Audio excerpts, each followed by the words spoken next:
Assalamualaikum warahmatullahi wabarakatuh. Perkenalkan, nama saya Suci Bajriati dengan NPM 10219020. Saya adalah mahasiswa STEMBI Bandung Business School dengan program studi S1 Akuntansi.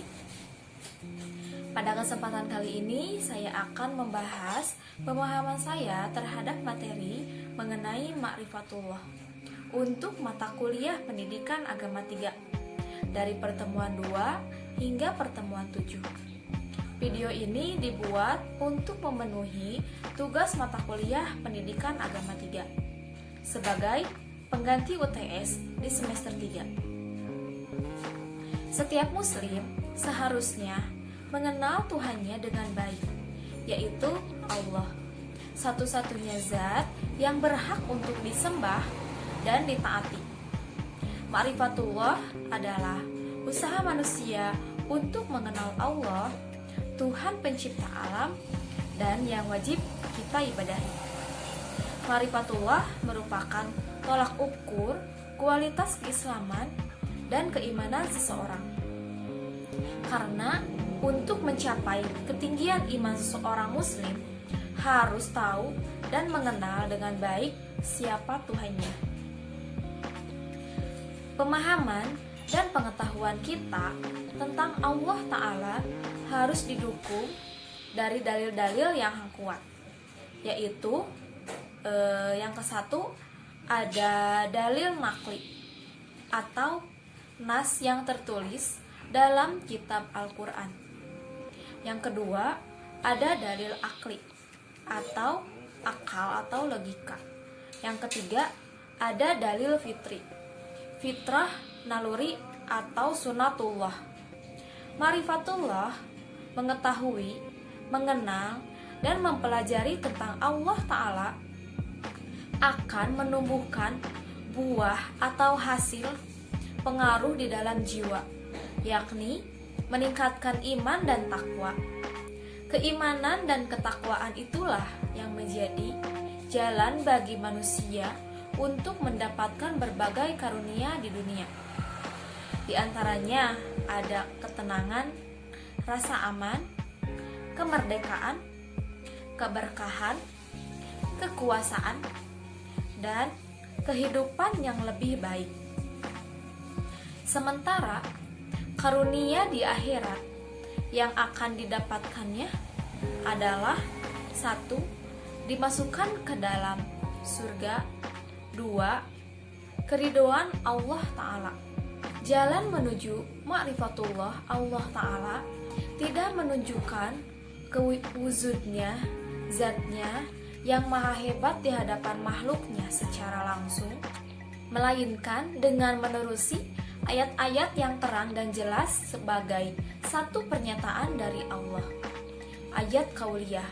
Ayat ini adalah pernyataan-pernyataan pengenalan yang difirmankan oleh Allah sendiri di dalam Al-Quran, salah satunya yaitu Quran Surat At-Tin ayat 1-5.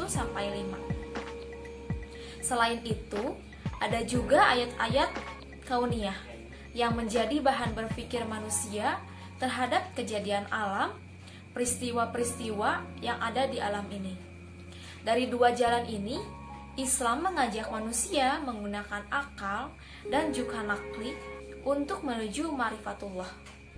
Kedua metode ini akan melahirkan keyakinan langsung mencetuskan pembenaran dalam hati kecil manusia yang akhirnya membuahkan keimanan yang mantap terhadap Allah Subhanahu wa Ta'ala. Selain metode ini, ada juga manusia yang menggunakan metode duga-dugaan dan hawa nafsu untuk mengenal Allah. Pasti adalah mereka tidak akan mengenal Allah sebagai Tuhannya, yang sebenarnya mereka malah dipermainkan oleh syaitan. Dengan metode ini akan mengantarkan mereka kepada kekufuran.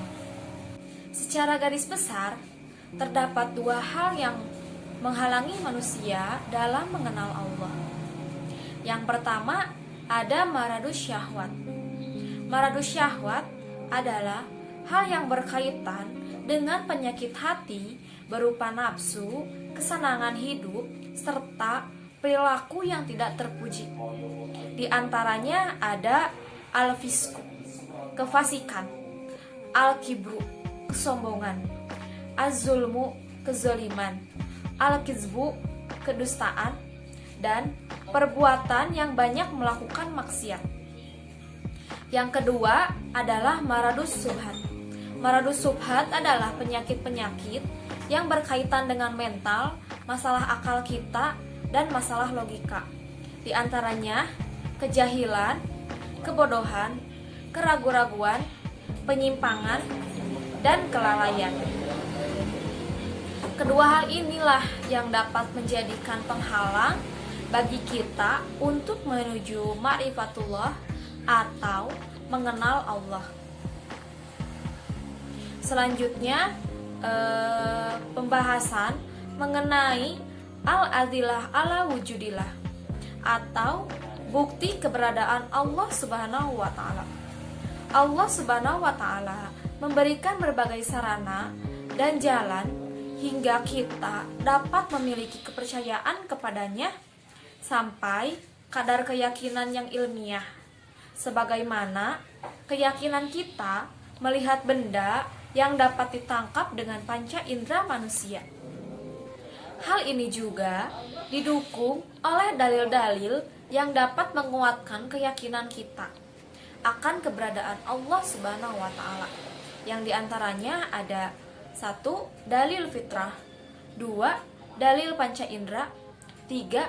Dalil akal, 4. Dalil wahyu, yang kelima ada dalil sejarah.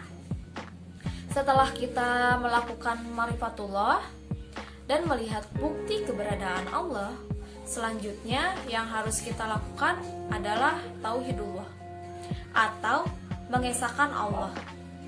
Kata tauhid dalam bahasa Arab merupakan bentuk masdar dari kata kerja wahadayu yuwahidu, yang artinya menyatukan, mengesahkan, atau mengakui bahwa sesuatu itu satu.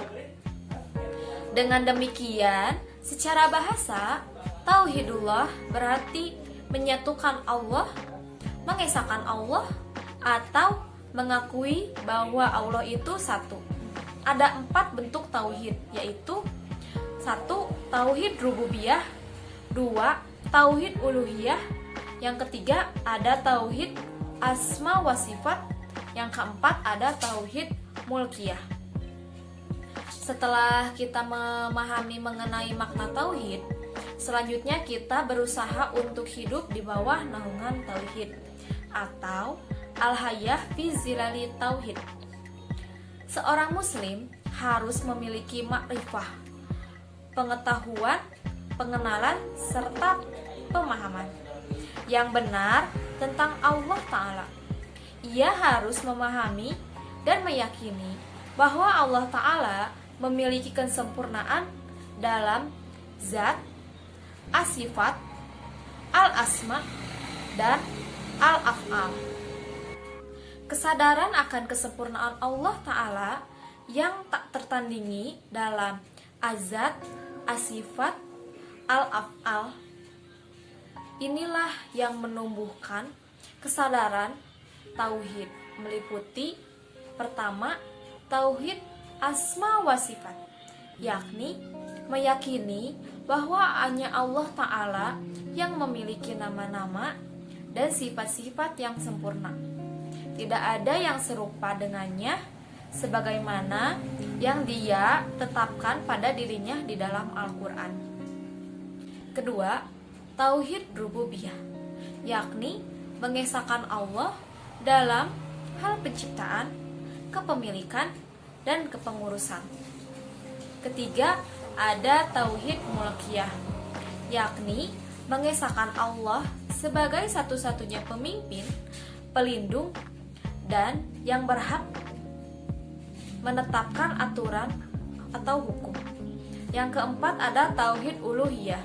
Sekian yang dapat saya sampaikan. Wassalamualaikum warahmatullahi wabarakatuh.